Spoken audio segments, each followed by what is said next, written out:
சதக்கல்லாஹுல் மௌலானல் அலீம். மேலான அல்லாஹ்வின் நல்லடியார்களே, புனிதமான ஒரு மாதத்தை எதிர்நோக்கி நாம் இருந்து கொண்டிருக்கின்றோம். துல்ஹஜ் மாதத்தினுடைய தினங்கள் நம்மை நோக்கி வந்து கொண்டிருக்கின்றது. திருக்குரானிலே ஒரு வசனம், வல் ஃபஜ்ரி, ஃபஜ்ர் நேரத்தின் மீது, அதிகாலை பொழுதின் மீது சத்தியமாக, வலயாலின் அஷ்ரின், அதை அடுத்து வரக்கூடிய 10 இரவுகள் மீது சத்தியமாக, வஷ்ஷஃபிஇ வல் வத்ரி, அந்த 10 தினங்களில் வரக்கூடிய ஒற்றைப்படையான இரட்டைப்படையான நாட்களின் மீது சத்தியமாக என்று ஒரு வசனம். இந்த வசனம் எது குறித்து பேசுகிறது அப்படின்னு இப்னு அப்பாஸ் ரலியல்லாஹு இடத்தில் கேட்கப்பட்ட போது அவர் சொன்னார்கள், துல்ஹஜ் மாதத்தினுடைய முதல் 10 தினங்களை பற்றி சொல்லப்படுகிறது.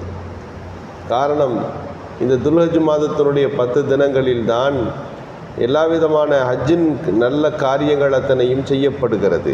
அது அரஃபாவாக இருக்கலாம், முஜ்தலிஃபாவாக இருக்கலாம், என்னபிற செய்திகளாக இருக்கலாம். ஒரு ஹாஜி மக்காவில் இருந்து காபாவை வலம் வந்து அவர் செய்யக்கூடிய அத்தனை புனித செயல்பாடுகளும் இந்த 10 தினங்களிலே இருக்கிறது. எனவே தான் துல்ஹஜ் மாதம் பிறக்கிற போது குர்பானி கொடுக்கக்கூடியவர்கள் ஒரு ஹாஜியின் சிந்தனையிலேயே இருப்பதற்காக, பிறை பிறப்பதற்கு முன்பு அவர் தன்னை தயார்படுத்தி கொள்ள வேண்டும். பிறை பிறந்த பிறகு அவர் நகங்களை வெட்டுவதோ அல்லது ரோமங்களை களைவதோ இல்லாமல் ஒரு ஹாஜியின் சிந்தனையிலேயே இந்த 10 தினங்களை கடந்து அவர் குர்பானி கொடுக்க வேண்டும். குர்பானி கொடுத்த பிறகு அவர் தன் முடிகளை களைந்து கொள்ளலாம் என்று நமக்கு சொல்லுவார்கள்.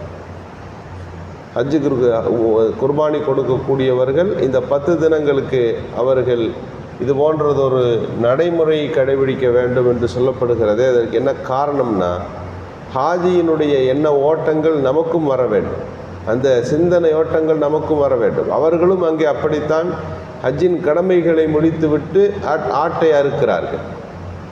ஆடு அறுக்கப்படுகிற போது அவர்களுடைய இபாதாத்துகள் முடிந்திருக்கிறது. அதுபோல இந்த இடத்திலையும் நம்முடைய எல்லா வணக்க வழிபாடுகளையும் நிறைவேற்றிவிட்டு குர்பானியை கொடுத்துவிட்டு அதே போன்றதொரு எண்ண ஓட்டத்தை நாம் கொண்டு வர வேண்டும். ஒரு ஹாஜி காபாவின் வளாகத்தில் தவாஃபில் கால் பதித்து நடந்திருப்பார், ஜம்ஜம் தண்ணீரை அருந்தி இருப்பார், ஹஜருல் அஸ்வது கல்லை முத்தமிட்டிருப்பார், மக்காம இப்ராஹீமுக்கும் பக்கத்தில் நின்றிருப்பார், சஃபா மருவாவிலே ஓடி இருப்பார். எத்தனை காட்சிகளை அவர் அங்கே காணுகிறார். அதையெல்லாம் அல்லாஹ்வுடைய அத்தாட்சிகள் இல்லையா? என்ன சஃபா வல் மர்வா மின் ஷஆயிரில்லா, சஃபா மர்வா மலைகள் அல்லாஹ்வின் அத்தாட்சிகள் என்று திருக்குரான் சொல்லுகிறது. இந்த எல்லா அத்தாட்சிகளையும் பார்த்துவிட்டு அந்த கடமைகளை நிறைவு செய்கிற ஹாஜியின் எண்ண ஓட்டம் எவ்வளவு உயர்ந்ததாகவும் மேலானதாகவும் உறுதியானதாகவும் இருக்குமோ அதுபோல் ஒரு எண்ண ஓட்டம் நமக்கு வரணும்னா இந்த 10 தினங்களில் கடைபிடிக்க வேண்டிய சில விஷயங்களை நாம் கடைபிடிக்க வேண்டும். இந்த 10 தினத்தை பற்றி ஸல்லல்லாஹு அலைஹி வஸல்லம் சொன்னாங்க, சூரியன் உதிக்கிற தினங்களிலேயே இந்த 10 தினங்கள் சிறந்ததுன்னு சொன்னாங்க. எந்த ஒரு அமலாக இருந்தாலும் சரி, இந்த நாட்களில் செய்யப்படுகிற போது அதற்கான அதிகப்படியான அபரிதமான கூலிகளை அல்லாஹ் வழங்குகிறான்.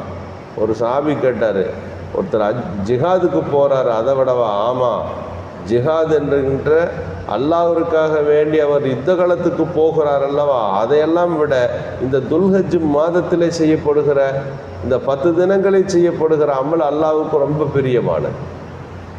இங்கே யோசிக்கணும், இந்த 10 தினங்களில் 10 தினங்களுக்கு கொடுக்கப்பட்டிருக்கக்கூடிய முக்கியத்துவம். இதற்கு முன்பே நாம் அதை தயாராக்கி கொள்கிறோம். அதில் என்ன வணக்கங்களை செய்யலாம், எந்த வணக்கங்களை செய்தாலும் அதற்கு கூலிகள் அதிகம்.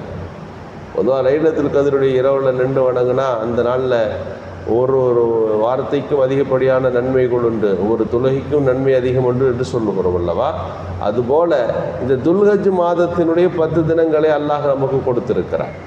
இந்த தினங்களை நாம் முழுமையாக பயன்படுத்தி கொள்ள வேண்டும்.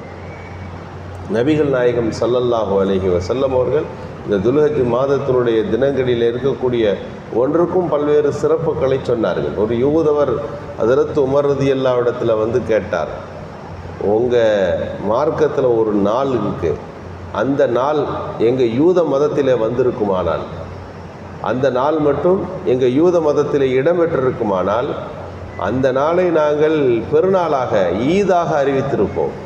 அந்த நாள் மிகச் சந்தோஷத்திற்குரிய நாளாக எங்கள் சமுதாயம் கொண்டாடி இருக்கும். அப்படிப்பட்ட ஒரு நாள் உங்களிடம் இருக்கிறது என்று சொன்னார்.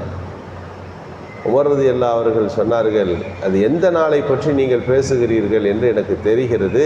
அது அரஃபா என்று சொல்லப்படுகிற துல்ஹஜ் மாதத்தினுடைய 9வது நாளைத்தான் நீங்கள் சொல்லுகிறீர்கள். அந்த நாள் எங்களிடத்திலும் அது ஒரு பெருநாளை போலத்தான் என்று சொன்னார்கள். என்ன காரணம்? ஏன் அந்த நாளில் பெருநாளை போல நாங்கள் கொண்டாடி இருப்போம் என்று யூதவர் சொன்னார் என்றால், அந்த தினத்திலே தான் அல்யௌம அக்மல்து லக்கும் தீனக்கும், இதுவரை வானத்தில் இருந்து உங்களுக்கு வந்து கொண்டிருந்த வழிகாட்டுதல்கள் இத்தோடு நிறைவு பெற்றுவிட்டது என்று அல்லாஹ் அறிவித்து விட்டார். தௌராத்தும் வானத்திலேருந்து வந்தது தான், ஆனால் அது இதோட முடிஞ்சிருச்சு, இனி அல்லாஹ்வுடைய கடமைகள் இவ்வளோதான் அப்படின்னு கன்ஃபார்ம் பண்ணி முடிக்கலை. இன்ஜீல் வேதமும் அல்லாஹ்விடமிருந்து வந்தது தான், ஜபூர் வேதமும் அல்லாஹ்விடமிருந்து வந்தது தான். இந்த எல்லா வேதங்களும் வந்து கொண்டிருந்துச்சு. இதோடு அல்லாஹ்வுடைய வழிகாட்டுதல் இந்த உலகத்துக்கு முடிந்து விட்டது என்று அங்கே வரல. இது இப்போ தற்காலிகமாக தான் வந்திருக்குது. இது இன்னும் கொஞ்சம் காலம் மாறும்போது இன்னும் சட்டங்களை மக்களுக்கு தகுந்தது போல நான் மாற்றி இறக்குவேன் அப்படின்னு அல்லாஹ் விட்டு வச்சுட்டான், சொல்லலை. ஆனால் திருக்குரானில் என்ன ஆயிடுச்சுன்னா, அல்யௌம அக்மல்து லக்கும் தீனக்கும், உங்களுடைய மார்க்க அனுஷ்டானங்கள் அத்தனையும் இதோடு நிறைவுபடுத்தப்படுகிறது.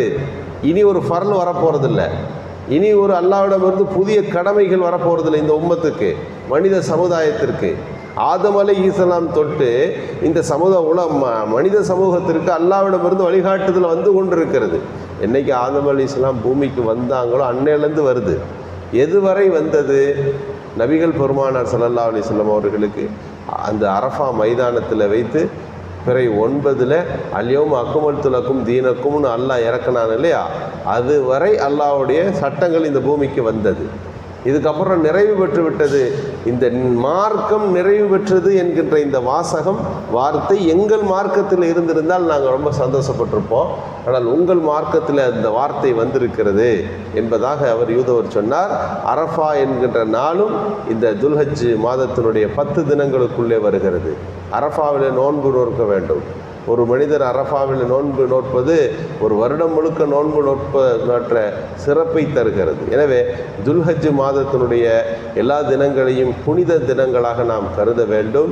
அந்த தினங்களில் எவ்வளவு முடியுமோ அந்த அளவிற்கு நல்ல அமல்களை செய்வதற்கு, தான தர்மங்களை செய்வதற்கு, திக்ருகளை செய்வதற்கு, பல்வேறு விதமான வணக்க வழிபாடுகளில் ஈடுபடுகின்ற ஒரு நல்ல சூழல்களை இந்த 10 தினங்களிலே நாம் வகுத்து கொள்ள வேண்டும். குர்பானி கொடுப்பவர்கள் அந்த குர்பானிக்காக வேண்டி தங்களை தயார்படுத்தி கொள்ள வேண்டும். எப்படி புனித ரமலான் மாதம் வந்துச்சுன்னா 1 மாத காலகட்டங்கள் இபாதத்தில் கழிகிறதோ, அதுபோல துல்ஹஜ் மாதத்தினுடைய 10 தினங்களும் இது இபாதத்திற்குரிய நாட்கள் என்று நாம் புரிந்து கொள்ள வேண்டும். அல்லாஹு சுப்ஹானஹு வ தஆலா வணக்க வழிபாடுகளை செய்கின்ற நல்ல தௌஃபீக்கை நல்குவானாக. சுப்ஹானல்லாஹ்.